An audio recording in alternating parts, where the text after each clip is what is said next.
પુરુષમાં કેવું હોય કે પુરુષ માટે કોઈ એજ લિમિટ નથી. પુરુષ જીવે ત્યાં સુધી ફાધર બની શકે છે. 30 વર્ષના છોકરાના સ્પર્મ ને 90 વર્ષના અંકલના સ્પર્મમાં કોઈ ફરક નથી. બંને જણા બાપ બની શકે. પણ સ્ત્રીમાં એવું નથી હોતું.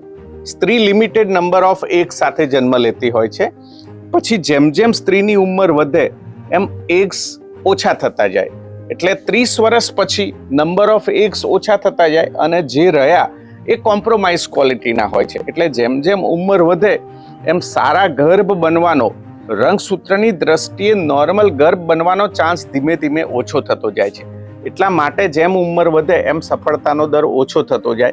એટલે મારું એટલું જ કહેવું છે કે જ્યારે આપણને ખબર જ છે કે હવે આઈવીએફ સિવાય કોઈ ઓપ્શન જ નથી, લાઈક કે બંને ટ્યુબ બંધ છે, બહુ બધા પ્રોબ્લેમ છે, બહુ બધી ટ્રીટમેન્ટ કરાવી ચૂક્યા છો, તો બને એટલું વહેલી ઉંમરે, ઓછી ઉંમરે, નાની ઉંમરે તમે આઈવીએફ કરાવો તો તમને પોતાનું જેનેટિક્સ મળવાના ચાન્સ વધશે. ચાલો કરીએ પરિવારની શુભ શરૂઆત પૂજન આઈવીએફ સાથે.